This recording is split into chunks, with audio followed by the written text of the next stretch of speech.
Bom dia a todos. Nós estamos no canal Ciência com o grupo Mário Chamber e hoje nós vamos conversar sobre o percurso de carreira científica do professor doutor,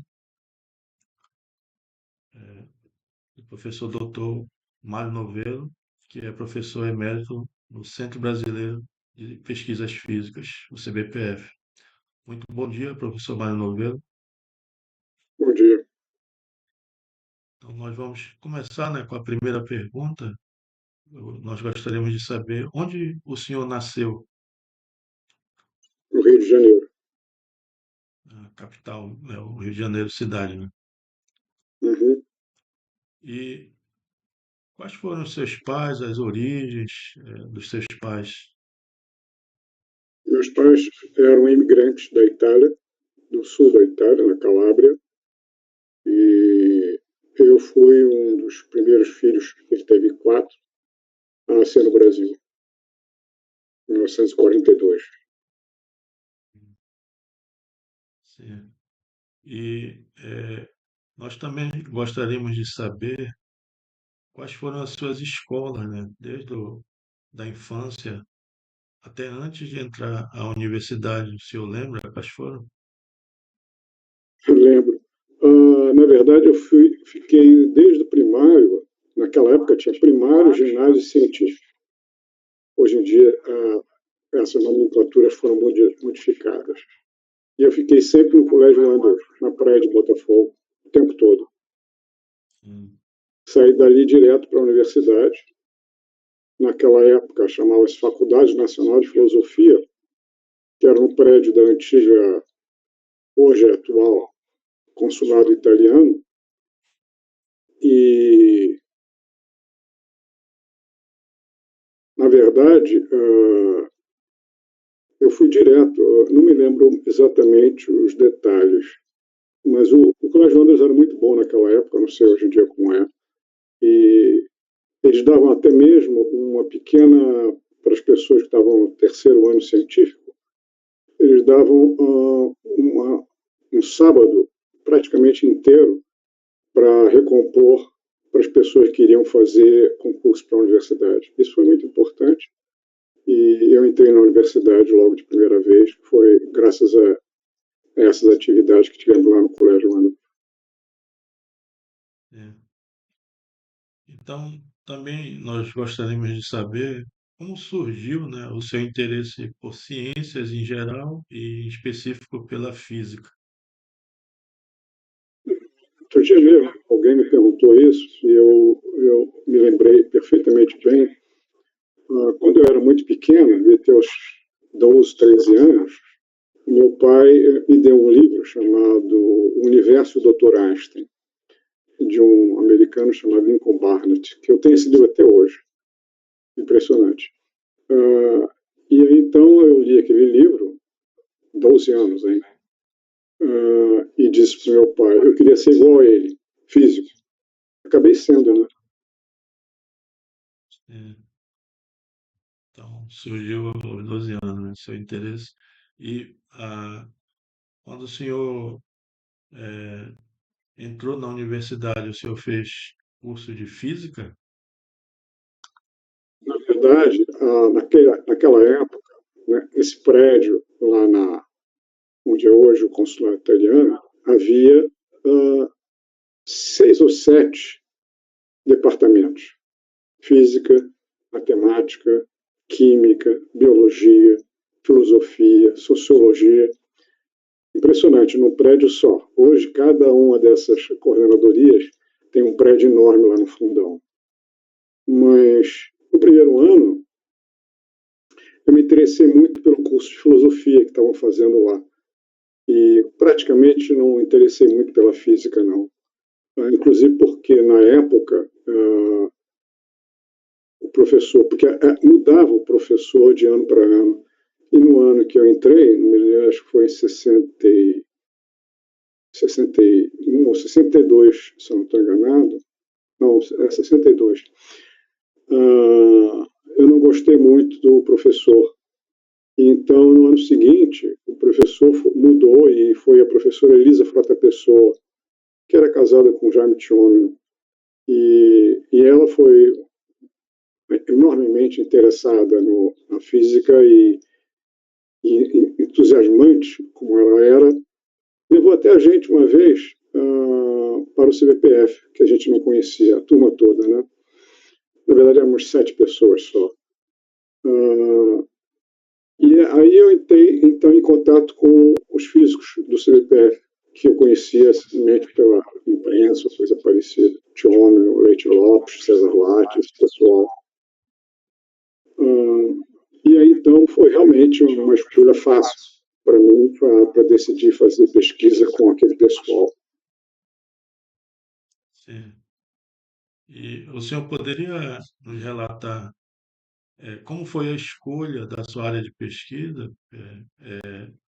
que o senhor começou, acredito, com o professor Leite Lopes, mas posteriormente, né, ingressou na relatividade geral e cosmologia. O senhor pode nos relatar como foi essa escolha da área de pesquisa? O Leite, na verdade, sugeriu que a minha tese de mestrado fosse no eletromagnetismo clássico, eventualmente tentando evitar a singularidade que aparece no campo do elétron ao longo da sua trajetória. E então fiz meu mestrado em 68 e também fiz um curso com o Colbert Gonçalves de Oliveira, que foi, na verdade, quem introduziu a gravitação, a relatividade geral no Brasil. E o curso dele foi maravilhoso, porque ele tinha sido aluno do Bergman, que tinha sido aluno do Einstein, então o Colbert se dizia que era neto do Einstein, né? E o curso dele era realmente muito bom. Então me interessei muito pela gravitação à relatividade geral, e então eu queria fazer essa área. O problema é que, nessa época, logo em 68, houve uma ditadura no Brasil. E então a maior parte dos professores do CBPF, Tchomino, Elisa, Leite Lopes, foram demitidos, proibidos de ensinar, proibidos de exercer a sua profissão. Uma situação absurda hoje em dia, mas naquela época aconteceu. E aí então o Leite disse que não adiantava eu ficar no Brasil, porque ninguém iria orientar ninguém, porque o CBPF estava praticamente destruído. Então ele me orientou para fazer a tese de doutorado fora. Ele me indicou Maurice Lévy, em Paris, que tinha sido um amigo dele na área de teoria de campo. Só que quando eu estava praticamente com a passagem comprada para ir para Paris, consegui uma bolsa da CAPES, $273 naquela época. Eu tinha mulher e 2 filhos. Bom, isso. E 2 meses antes de eu viajar, o Maurice Lévy foi nomeado assessor científico nos Estados Unidos. Aí eu perguntei ao Leite, o que eu faço? Mudo para os Estados Unidos? Ele disse, não. O Maurice Lévy lá não vai fazer trabalho de pesquisa em física. Ele vai fazer um trabalho burocrático, administrativo. Então eu vou te mandar para o meu antigo orientador, Jauch, na Suíça. E aí comecei então a ir para a Suíça. Mas como eu tinha já interagido com o Colbert nesse período, Colbert Gonçalves de Oliveira, eu já levei comigo uma espécie de projeto que o Colbert gostou muito, projeto de tese de doutorado. O Jauch não trabalhava na área de gravitação. Mas quando eu cheguei lá, depois de algum tempo, ele aceitou perfeitamente bem esse projeto. Inclusive, ele com um outro filho chamado Scherrer, que esse sim era conhecedor de relatividade geral, conseguiu, então, se interessar pelo meu trabalho, e aí eu fiz doutorado numa área que seria considerada hoje teoria de gauge da gravitação. E eu tinha uma bolsa da CAPES por, se eu não estou enganado, 3 ou 4 anos. Mas eu terminei a tese, porque eu já tinha praticamente projeto provado aqui no Brasil, quando eu cheguei lá, em 2 anos. Então, eu pedi a CAPES se ela pudesse continuar com a bolsa, o que seria hoje considerado um pós-doutorado, né? Mesmo depois de eu ter defendido a tese na Suíça. E eu queria ir para Oxford, onde estava o Denis Chama, que é uma pessoa maravilhosa que eu conhecia, não pessoalmente, conhecia pelos trabalhos dele, e ele me aceitou ficar lá por um período. E lá tinha um grupo maravilhoso de relativistas. Era Hawking, Penrose, Ellis, Guerra. Todo esse pessoal estava lá com Chama. Então foi um ambiente extremamente atraente para a relatividade geral. E nesse momento o Chama me escolheu para eu fazer o primeiro curso de cosmologia na Europa, uma escola de verão em Cargese, que aliás existe até hoje. E eu fui nessa escola de cosmologia em Cargese e lá eu encontrei um ambiente maravilhoso também. Schatzman, que era o responsável pela escola, era um entusiasta também da divulgação científica. E o Schatzman fez uma escola tão boa que eu cheguei no final para ele e disse: Olha, eu gostei muito dessa escola e eu gostaria de fazer uma coisa semelhante no Brasil. E aí ele me perguntou: Mas existem físicos trabalhando nessa área no Brasil? Eu digo: Olha, que eu saiba, não. Existem pessoas interessadas? Eu disse: Não conheço. Então você faz o seguinte: você volta lá, começa a fazer um pequeno núcleo de relativistas, estudando cosmologia, 1 ou 2 anos, e depois que você tiver feito um grupo pequeno, que seja, você me escreve e a gente retoma essa conversa e eu posso, inclusive, ajudar você encaminhando alguns professores. Nós pagamos tudo. Eu achei isso maravilhoso e foi exatamente o que aconteceu. Voltei para o Brasil, comecei a fazer no CBPF, isso era 72, comecei a fazer um grupo. No começo eu tive alunos maravilhosos, Ivano Damião Soares, José Martins Salim, depois vieram Nami Fuchsweiter, Nelson Pinto Neto, esse pessoal todo. Então fizemos esse grupo. E nesse meio tempo, o Schatzman enviou realmente 2 professores para fazer a primeira escola, que a gente fez em 78. Aliás, daqui a 2 anos, em 2028, essa escola vai ter 50 anos. Até esse ano de 2026, eu coordenei essa escola o tempo todo, que foi cansativo. E esse ano eu pedi ao Nelson Pinto Neto para continuar a coordenar. E ele aceitou, ele está fazendo uma escola muito boa, que já deve estar no ar, provavelmente, a propaganda dela. E então, começamos essa escola em 78, e depois essa escola foi se internacionalizando, e no começo era só de brasileiros, mas logo pela segunda, pela terceira escola, se eu não estou enganado, nós conseguimos verba para atrair algumas pessoas de fora. Então, também nós queremos saber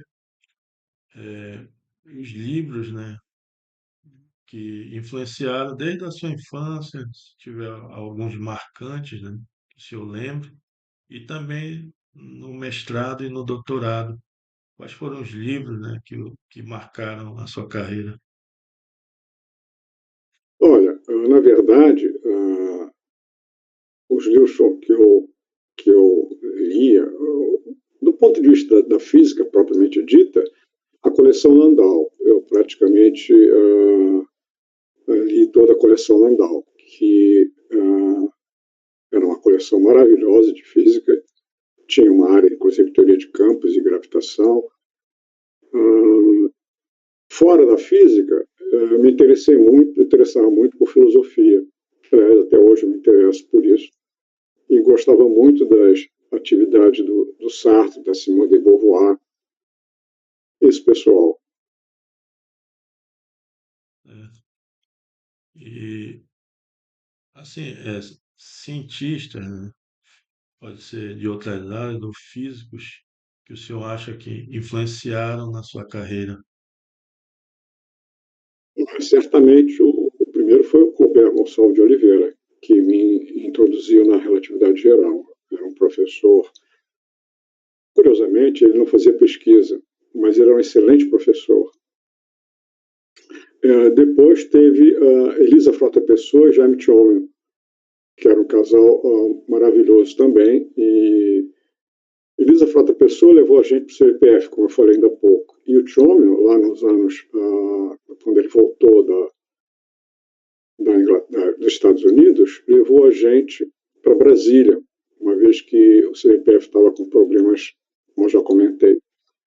E em Brasília, nós tínhamos, eram 7, inclusive 2 paraenses maravilhosos, Carlos Alberto e Marcelo, que estavam lá com a gente. E nós tivemos essa experiência muito, muito positiva. Lá também estava o Salmeron, Roberto Salmeron, que também fez uma influência muito grande, inclusive para a minha ida para a Suíça. Há um detalhe aqui curioso, que quando eu estava, eu contei isso no outro dia, deixa eu ver se eu me lembro direitinho. Quando eu estava lá fazendo meu doutorado, eu fui para Trieste por um período.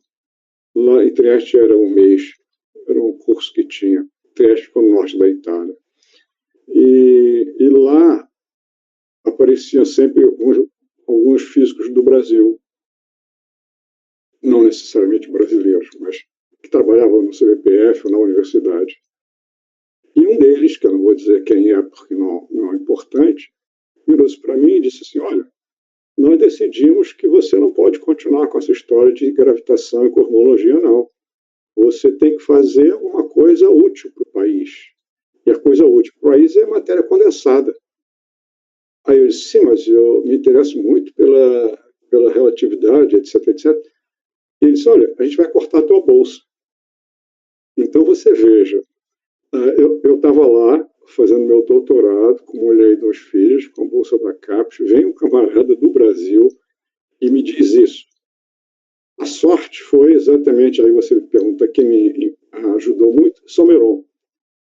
Eu fui a Salmeron, que estava nessa época no CERN, e, na Suíça, e exatamente na cidade onde eu estava, Genebra, e eu fui falar com ele. E contei essa história para ele. Ele disse: que absurdo, isso é um absurdo. Você tem uma liberdade de pesquisa fundamental para qualquer área. Então, ele foi lá falar com o meu orientador, Ial. Depois de falar com o meu orientador, ele achou que eu estava bem. E então ele disse: você continua como você está, e eu vou tratar de convencer o pessoal do Brasil de que isso que eles estão fazendo é um absurdo. E foi o que aconteceu. Bom, nunca mais soube desse rapaz e da influência que ele teve na física, mas foi uma influência nefasta. Durante um período, digamos, 2 ou 3 meses, eu fiquei realmente preocupado. Porque imagina você, eu no meio do meu doutorado, pura e simplesmente por uma razão absurda, que é mudança de área, uma imposição de fora, eu perdi minha bolsa estando lá com mulher e 2 filhos. Foi uma situação dramática de um certo ponto de vista. Mas aí, embora esse período foi desagradável, passou. Então você vê que tem pessoas que ajudam muito, tem pessoas que atrapalham muito. Mais à Os que frente, ajudam, eu me lembro do nome. Os que não ajudam, não me interessa. mais à frente nós vamos perguntar para o senhor sobre essa evolução, né, que houve no estudo de relatividade geral e cosmologia. Aí o senhor vai poder detalhar essas questões como era bem desacreditado, né, o estudo de relatividade geral e cosmologia na sua época. E graças a Deus hoje já está bem melhor, ainda mais com vários tipos de medições observacionais cosmológicas e também em gravidade forte, né? E nós também gostaríamos de saber, né, se o senhor tem algum trabalho, né, ou trabalhos, ou livros que o senhor tem, assim, pensa que esse trabalho eu considero muito bom pessoalmente, né? O senhor tem alguns trabalhos ou livros que o senhor considera com mais carinho, que o senhor acha que teve relevância? eu posso te dizer dois, pelo menos.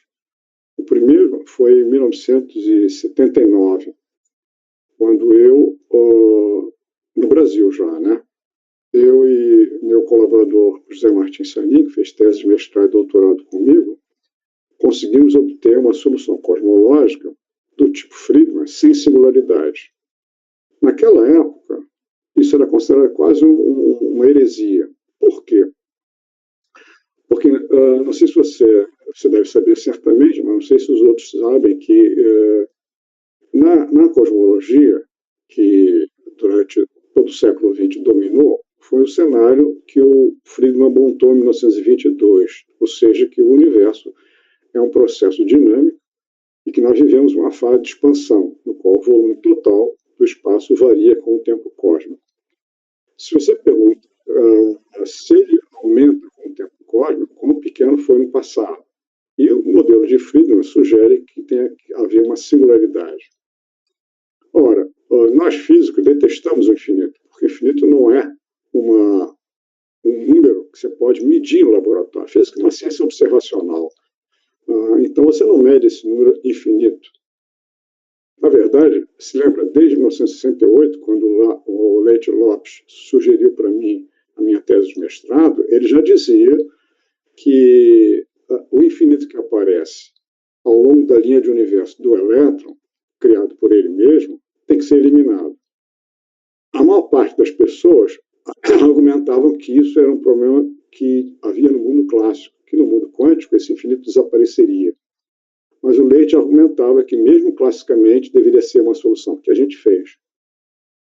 Na cosmologia, então, a mesma coisa aparecia. Só que, lá pelos anos 60, que houve duas grandes revoluções na cosmologia. Uma foi a observação da radiação cósmica de fundo, depois determinou-se que era da ordem de 2,7 graus Kelvin, e a outra era os teoremas de singularidade, feitos exatamente por aqueles meus antigos colegas lá do chama Penrose, Hawking, Ellis, esse pessoal. E nesses teoremas, eles demonstravam, supostamente, que a singularidade de Friedmann não era uma consequência da alta dose de simetrias que o Friedmann tinha usado. Ou seja, o fato de que o universo tem que ser isotrópico, todas as direções são praticamente a mesma configuração física, e homogêneo, ou seja, variaria somente no tempo. E dessa maneira, com essas hipóteses, eles mostravam que a singularidade do Friedmann era inevitável. Só que esses teoremas tiveram um impacto muito grande na comunidade.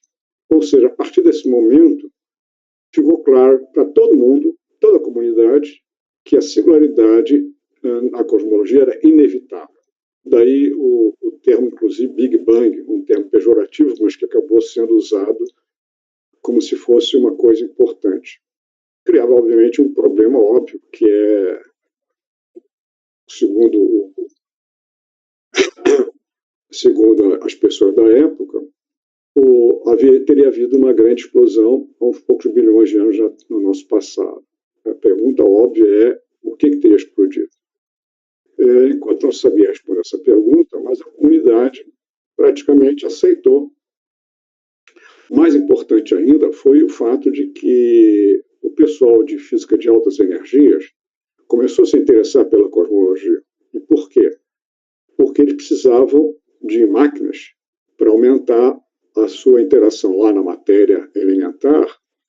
Só que essas máquinas custariam da ordem de bilhões de dólares. E tanto os Estados Unidos quanto a Europa não estavam interessadas em isso naquela época, nos anos 70. Então, eles olharam para os céus e descobriram, olha, se os cosmólogos estão dizendo que a energia no passado foi muito elevada, pode ser que a gente, olhando para os céus, possamos detectar informações sobre esses processos que acontecem em altas energias, e foi exatamente o que aconteceu. Só que, obviamente, quando você não é da área, você pega o manual mais simples que pode existir, que era o modelo de Friedmann. Então, eles foram os incentivadores da propaganda do modelo cosmológico de Friedman, mesmo sendo de altas energias. Por isso, quando em 79 nós fizemos esse modelo, porque antes disso tem que dizer por que então é possível fazer um modelo cosmológico não singular. Porque os teoremas de singularidade, como você sabe muito bem, todo teorema tem seus princípios e suas conclusões, suas hipóteses de trabalho. Nas hipóteses de trabalho que Penrose, Roque, esse pessoal começou a fazer, havia algumas que eram óbvias. Por exemplo, a primeira hipótese, que a relatividade geral é a boa teoria da gravitação. Tudo bem, ninguém duvida muito disso. A segunda hipótese, existe um tempo global, ou seja, o universo pode ser separado do ponto de vista do Gauss em 3 dimensões de espaço e uma de tempo. E por aí vai. Só que nem todas as condições dos teoremas eram realmente tão simples quanto essas. E, na verdade, uma das condições mais importantes do teorema, que estava escondida, porque ela não era explicitada de uma maneira bem clara, era o fato de que a física local era a mesma em qualquer lugar do espaço-tempo. Isso significava que todo tipo de acoplamento da interação da matéria com a gravitação era feito através do chamado princípio de acoplamento mínimo. Ou seja, é um princípio tal que você pode anular o campo gravitacional num dado ponto, em uma vizinhança pequena. Ou seja, a interação gravitacional não envolvia a curvatura do espaço-tempo na sua interação com a matéria. Mas isso era uma hipótese, isso não é uma certeza. Então, nós exatamente passamos ao largo dessa hipótese e fizemos uma interação entre fótons, que eram as coisas mais óbvias que existiam no universo, e a gravitação através da curvatura do espaço-tempo. E aí conseguimos, então, passar ao largo do teorema e mostramos que era possível ter um modelo cosmológico do tipo Friedman, só que sem a singularidade. O ponto crucial é que, então, haveria, antes da fase atual de expansão, uma fase de colapso, no qual o universo teria diminuído seu volume. Diminuído seu volume até o momento de condensação máxima, que não podia ser zero, começada a fase de expansão. Então, você veja, o problema crucial do modelo de Friedman, que era qual seja o que explode, a singularidade, se transformou em 2 outros problemas. Quais foram? Primeiro, o que colapsou e por que parou de colapsar. Mas isso os físicos sabem resolver, e nós resolvemos no nosso trabalho. Só que esse trabalho ficou praticamente, por causa dessas considerações que eu acabei de falar, ignorado. Embora tenha sido publicado na Physical Review, que era a revista, na época, a revista mais importante, Physical Review da área.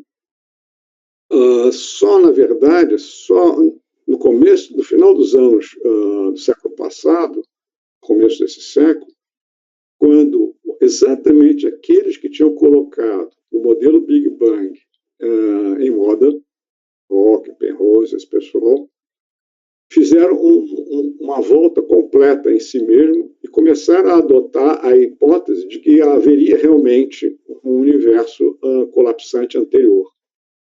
E então, a partir desse momento, apareceu então um monte de pessoas interessadas e nós fizemos um artigo, talvez eu tenha até aqui esse artigo, deixa eu ver. Bem,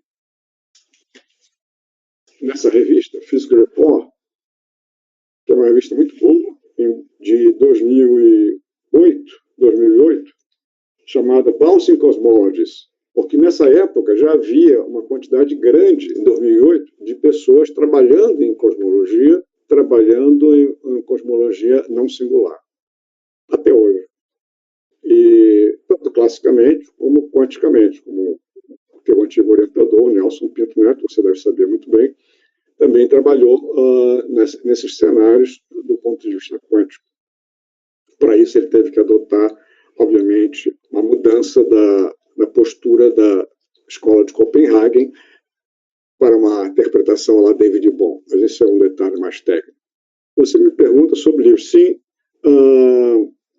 quando eu comecei a perceber que, na verdade, havia uma divulgação, lá no começo do século XXI, uma divulgação impressionante do Big Bang, que onde eu ia dar palestras, as pessoas diziam, não, mas a gente sabe que o universo começou com uma explosão. Não adiantava eu tentar mostrar que isso não era uma verdade. Eles estavam de tal maneira convencidos, principalmente as pessoas que não eram da área, sem dizer as pessoas que nem eram físicos, porque a televisão, os jornais falavam sempre do Big Bang. Ainda hoje tem alguma coisa desse tipo. Então, eu comecei a escrever livros de divulgação, o que me lembrava a minha época lá na Faculdade de Filosofia, onde eu queria realmente escrever livros de divulgação. E escrevi vários livros de divulgação, tenho aqui alguns deles, depois, se vocês quiserem, eu posso mostrar.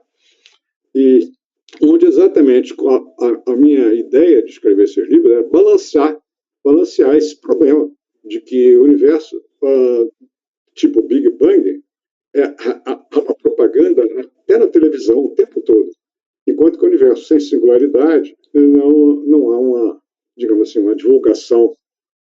Foi exatamente o que eu fiz nesses livros de divulgação científica. Então, Há um outro trabalho também, você me pergunta os trabalhos importantes, há um outro trabalho também, esse ainda não foi comprovado, mas que considero muito interessante, porque é o seguinte, isso começou, você sabe que lá nos anos 30, o Dirac fez uma proposta curiosa e muito ingênua, digamos assim, de que a constante gravitacional de Newton variaria com o tempo. Obviamente, esse trabalho só foi aceito porque era o Dirac que já tinha ganhado o prêmio Nobel e tinha feito uma carreira maravilhosa, porque qualquer outra pessoa que tivesse dito essa ideia, obviamente, não teria conseguido publicar em revista nenhuma séria. Depois disso, várias outras pessoas começaram a examinar a questão, será que a física que a gente determina na Terra é a mesma em qualquer lugar, mesmo com um campo gravitacional extraordinariamente grande, que pode haver lá no começo da fase atual de expansão do universo? As pessoas respondiam, obviamente, sim, claro, porque usavam o famoso princípio de acoplamento mínimo, que garante, de uma certa maneira, que você pode eliminar o campo gravitacional num dado ponto, consequentemente, a curvatura não tem uma importância grande nesse momento de interação.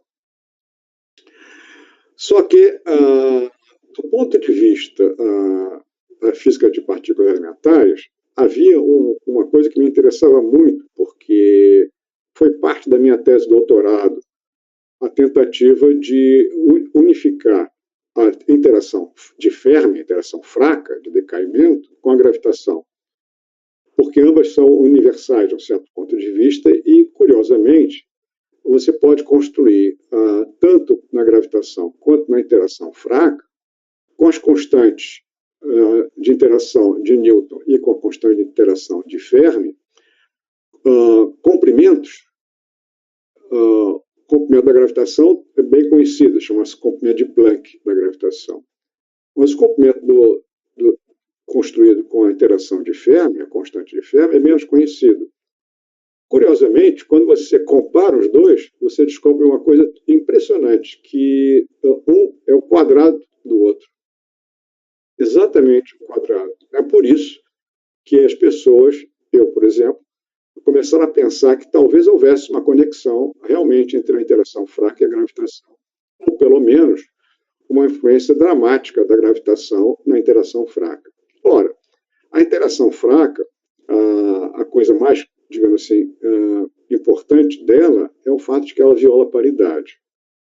E essa violação da paridade, detectada nos laboratórios, inclusive indo até nas estrelas, por causa do processo de desintegração, essa paridade é violada maximamente. Então a pergunta era, será que na região onde o universo é muito intenso, haveria uma dependência dessa violação com a curvatura do espaço-tempo, de tal maneira que ela não seria mais mas seria uma fração desse 1?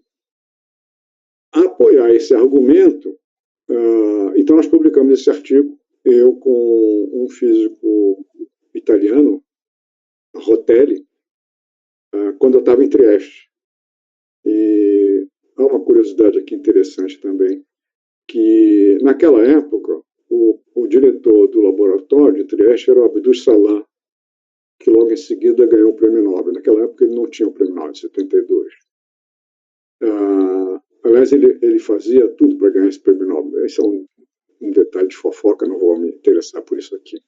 Mas, em suma, o Abdul Salam viu o nosso trabalho, porque eu dei uma palestra, eu e o Rotelli também deu uma palestra sobre isso, a violação da paridade nas interações fracas com a dependência cósmica, e o Salam gostou muito e disse: olha, eu vou citar esse trabalho de vocês nos próximos artigos.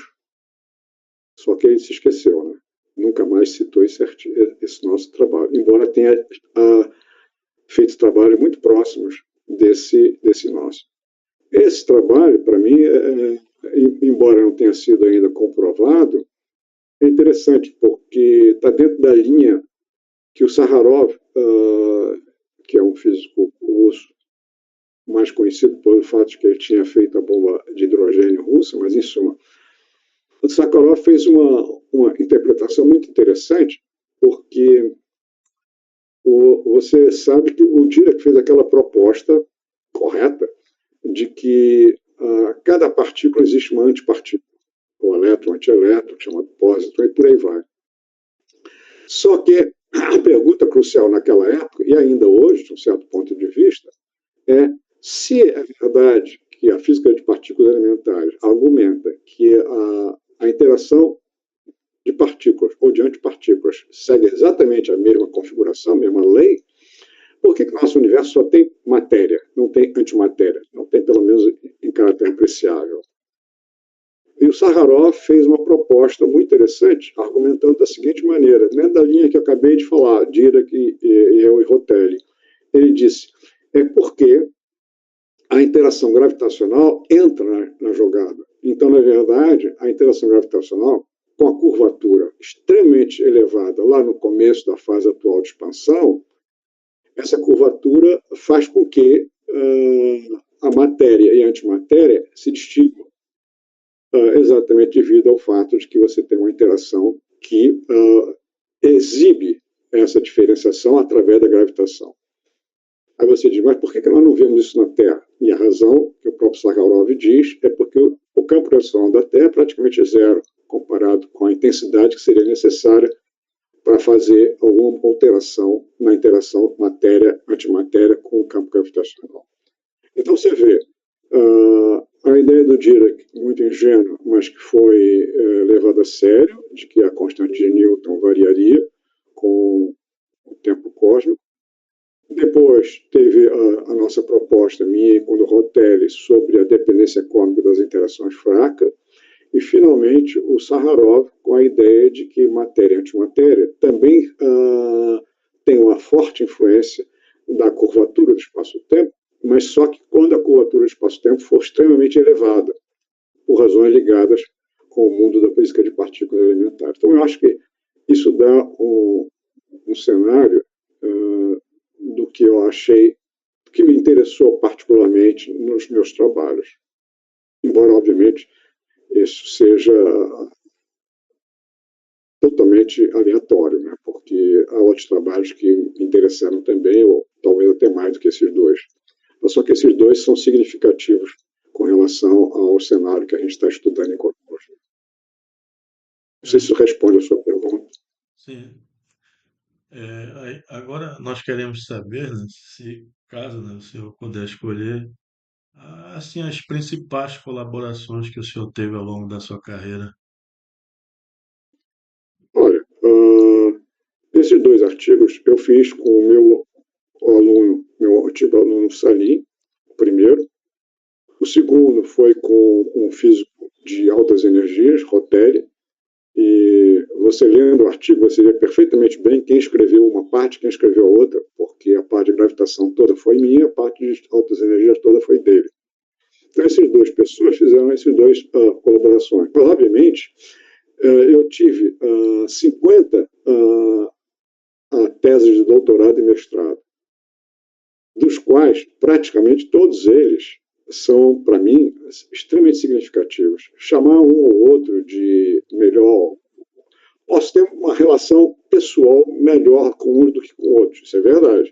Mas isso não envolve ciência, isso envolve questões pessoais. Eu acho que eu não gostaria nesse momento, sim, discutir isso, porque é uma questão que não tem nada a ver com ciência. sim, Mas sim. você teve lá no CBPF, você conhece Nelson Pinto Neto, você conhece os trabalhos lá do pessoal, então você sabe muito bem que é um grupo extremamente positivo e trabalhador. Sim, tudo bem. É, agora, queria que o senhor contasse, né, é, assim, aqueles nomes de relevância na área de relatividade, cosmologia, que o senhor conseguiu trazer para o Brasil para minicursos, palestras, cursos. O senhor lembra desses nomes?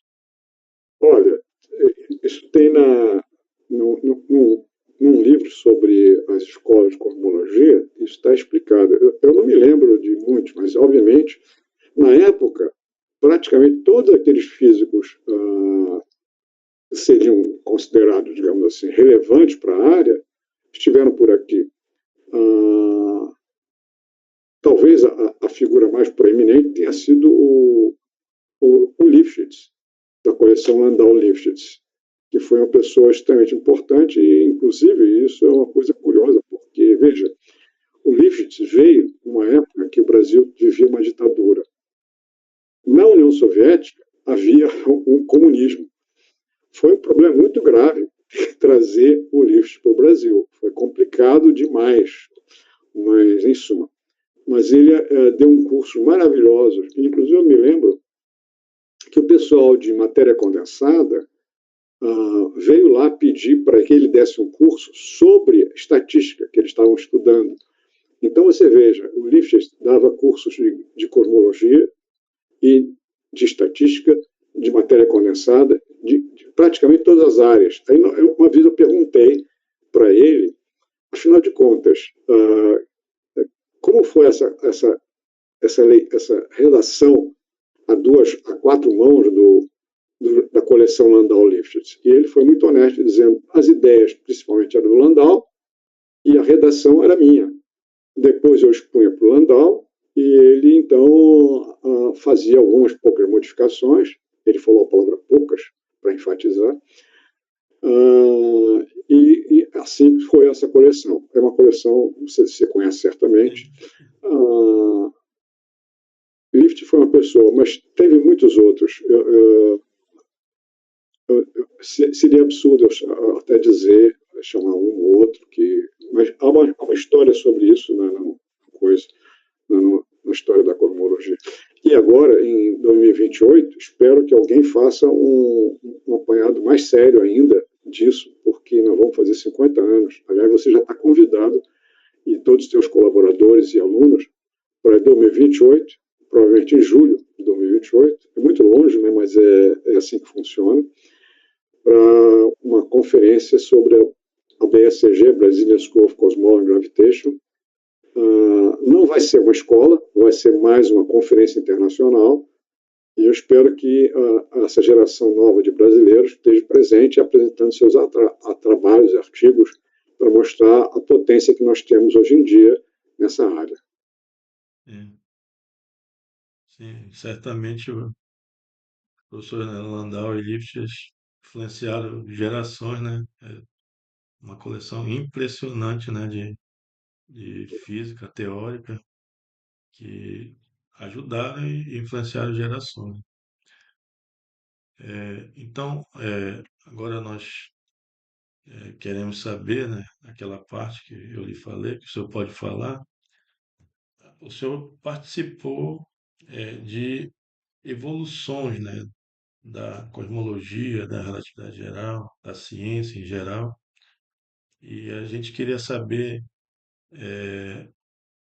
como é a sua visão pessoal, né, dessa evolução. Por exemplo, nessa questão, como vários físicos famosos, como Hawking e vários que começaram, né, a estudar, o professor Bardeen também fez uma palestra para a UFPA, e ele falou exatamente disso, que quando escolheu a área, né, ele acabou eh, sendo criticado, era desprezado, porque a relatividade geral e a cosmologia, elas praticamente eram desconsideradas, né, porque faltava bastante a questão observacional.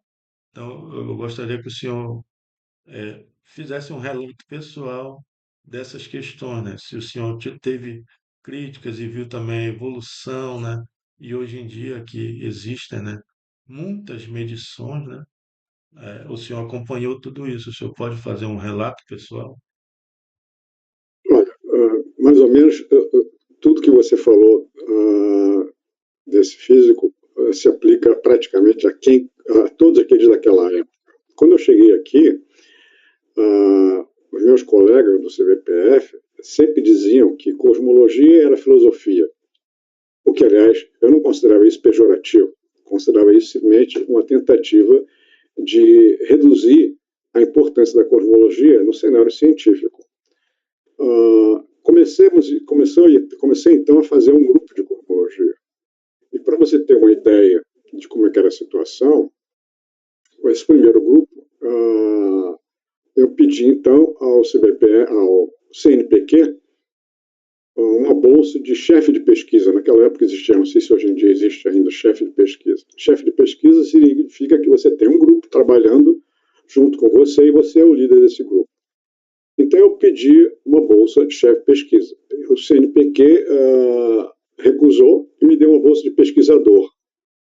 Aí aconteceu uma coisa que, obviamente, se devia a dois fatos. Primeiro, a minha ingenuidade. E segundo, a minha arrogância. Eu simplesmente recusei a bolsa, porque eu disse para o CNPq numa carta que eu tenho ainda até hoje, aí, olha, eu pedi uma bolsa de chefe de pesquisa porque o CBPF tem um grupo de pesquisa em cosmologia já. Então, eu não posso ter uma bolsa de pesquisador sem que meus colaboradores e alunos já tenham. Então, eu recusei. Naquela época, menos de um mês depois, eu recebi uma resposta do CNPq dando a bolsa de chefe de pesquisa. Eu realmente não acredito que uma situação igual a essa aconteceria hoje. Se você hoje recusa uma bolsa desse tipo, o CNPq vai ficar até contente. É menos uma bolsa que vai dar. Por que isso? Porque eu acho que os cientistas hoje em dia, na verdade não só hoje em dia, mas mais do que nunca hoje em dia, estão sendo relegados a um plano secundário na situação de ciência e tecnologia. Em prol de quem? Em prol da tecnologia. Veja, é claro que a tecnologia é fundamental e importante para o Brasil, mas a tecnologia é consequência da ciência fundamental. Se, na verdade, nós não fazemos a ciência fundamental crescer hoje, daqui a muito pouco tempo, daqui a 10 anos, nós estamos comprando os produtos que os outros países, com sua ciência fundamental aplicada à tecnologia, estão vendendo para a gente. Então, na verdade, a ciência fundamental é tão importante, ou muito mais importante, do que a tecnologia, mesmo para o Brasil, mesmo para o país, independentemente da sua condição no cenário da inteligência, no cenário do nosso conhecimento do universo.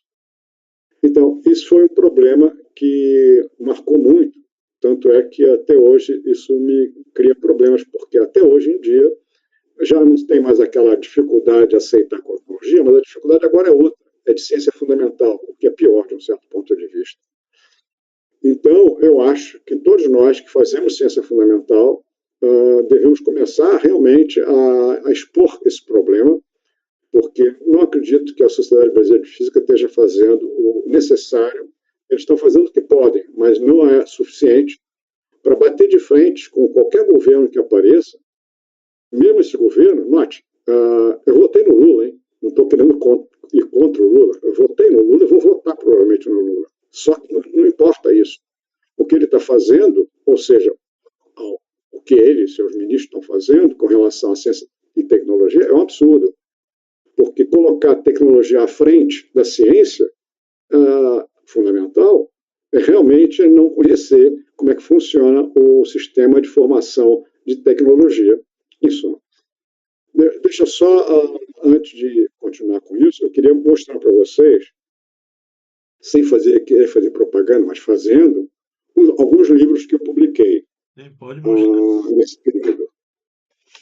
Dois são livros técnicos, que é esse, de cosmologia, que na verdade não se usa muito, não sei porquê, porque é bem simples, e esse outro sobre eletrodinâmica não linear, Sim. todos dois pela Livraria da Física. E agora, acabei de publicar esse livro chamado Caminhos da Cosmologia, não sei se dá para ver aí. Depois eu vou pedir ao senhor que nós vamos colocar na legenda do vídeo todos os seus livros que o senhor quiser divulgar. Esse daqui é chamado Universo Inacabado, que fala exatamente da interação, acoplamento não mínimo com a curvatura do espaço-tempo. Esse sobre os diferentes tempos que a gente usa na relatividade geral e na cosmologia. Esse é exatamente explicitando o problema que do Big Bang passando para o universo eterno. E esse responde à tua pergunta sobre, para mim, quem são os construtores do universo, do cosmos. E são as pessoas que estão aqui, que você pode ver, são as pessoas que fizeram Friedman, Marr, Lawrence, Poincaré, Minkowski, Lifshitz, Fred Hoyle, Narlikar, George Ellis, Stephen Hawking, Gerhard Roger Penrose, Vitaly Melnikov, Ivone Choquebroa. Ivone Choquebroa talvez tenha sido a pessoa mais importante que a gente trouxe. Ivone Choquebroa era, até muito pouco tempo, a única acadêmica feminina, mulher, na academia francesa, que era uma academia, só tinha homens, e ela conseguiu furar esse bloqueio, e ela, uma matemática maravilhosa, e construiu vários cenários importantes que foram usados, inclusive pelo grupo do Penrose, para demonstrar teoremas globais na cosmologia. Ou seja, esses são alguns livros que eu fui levado, cada um com um objetivo, mas todos eles basicamente querendo mostrar que o Big Bang não é o começo de tudo. Não sei se isso responde a tua pergunta, mas. Sim, não, Agora, aos jovens estudantes, pesquisadores, eu acho que eles devem ter ficado já com uma impressão do que eu pretendo que eles façam. Primeiro, sigam exatamente o seu intuito de fazer pesquisa fundamental. Não se deixem levar por essa história de tecnologia. Eu sei que é complicado porque um jovem precisa de uma bolsa de pesquisa. E as bolsas de pesquisa hoje estão sendo quase canalizadas para aquelas áreas que têm mais interesse, de uma certa maneira, supostamente, né? Mais interesse tecnológico do que outras. Então, nesse caso, a cosmologia ficaria lá atrás, o que é um absurdo, porque, no fundo, a ciência não tem o objetivo de fazer tecnologia. A ciência tem como objetivo entender o universo que a gente vive. Esse que foi o começo lá, há 5 séculos quase atrás, que os pais fundadores da nossa ciência moderna fizeram. Quer dizer, o objetivo nosso é entender como funciona o universo e não fazer aplicações práticas. Essas aplicações práticas são importantes? Claro que são importantes. São até fundamentais para o país. Mas quem faz isso não são aqueles que fazem a pesquisa fundamental, são outras pessoas que estão a eles associados. Então, eu gostaria que os alunos não perdessem de vista o fato de que é fundamental continuar no caminho que eles escolherem, seja em cosmologia, seja em outra área, que seja ciência fundamental. Isso é que é importantíssimo para o nosso país, para cada um individualmente. eu posso lhe falar que, mesmo no final da década de 90, né, quando eu entrei na universidade, também, quando eu escolhi física teórica, me falaram exatamente isso. A ciência básica, né, que é chamada assim, eles falaram para mim que eu não ia conseguir emprego na universidade porque ninguém contrataria um físico teórico. E disseram, vai para física experimental. E hoje em dia, né, o, na própria plataforma de projeto de pesquisa CNPq, tem lá aplicação imediata ou em médio prazo na sociedade, como exigência do projeto de pesquisa.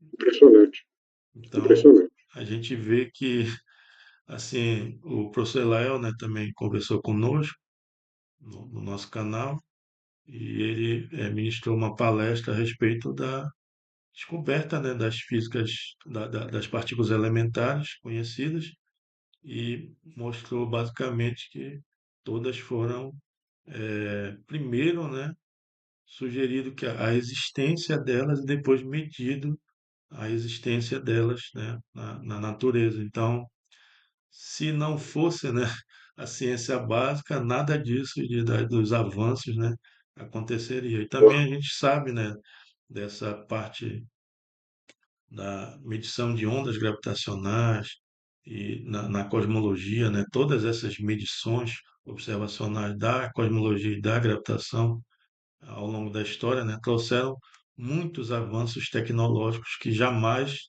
ocorreriam, né, se essas pessoas não tivessem enfrentado, né, essa, esses impedimentos, né, como o senhor passou, né, e também mesmo mais recentemente que eu passei, e ainda se continua passando, né, a dificuldade de ciência básica por causa desse mal entendido, né, de que, na verdade, Conceito e uma falta de visão maior do que é o papel da ciência. sim. Então, eu vou lhe falar, professor Mário Novelo, que o senhor é uma figura, né, muito importante de que enfrentou essas questões, né, iniciais de dificuldade, de realmente se engajar numa área que era mal vista, mas trouxe um avanço muito grande para o Brasil. O senhor é um pioneiro nesse avanço, né, dessa área específica de cosmologia e gravitação no Brasil, e que também teve influência de formação de vários dos nossos pesquisadores, né, e também outros que enfrentaram, né, em outros estados também e conseguiram trazer ao Brasil grupos, né, e também pesquisadores importantes nessa área, né. Então nós temos hoje, por exemplo, na Amazônia, o grupo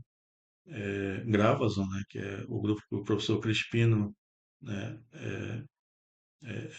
ele é o líder, né, e nós temos física, né, em gravitação e cosmologia na Amazônia, justamente porque professores como o senhor, né, enfrentaram essas dificuldades. E graças a é, ultrapassar essas dificuldades, nós hoje no Brasil temos vários pesquisadores sérios e grupos também sérios de cosmologia e gravitação. Então, nós vamos agora, né, agradecer ao professor Mário Novelo, né? Muito obrigado, professor Mário Novelo, por ter participado e relatado, né, as suas experiências. Apesar de que o nosso tempo é curto, mas o senhor fez um resumo, né, das suas experiências importantes, né, nessa área de cosmologia e gravitação. E eu desejo um bom dia para o senhor, professor. Estou sempre aqui à disposição. E meus parabéns também por ter trabalhado com o Nelson. Né? O Nelson realmente um excelente pesquisador. Boa sorte para todos vocês. Obrigado. Aí, após o senhor pode me enviar por e-mail a sua coleção de livros que eu vou colocar na descrição do vídeo, no canal, eu vou colocar lá que se os interessados podem buscar, né? Muito obrigado. Obrigado, professor. Bom Um dia. abraço.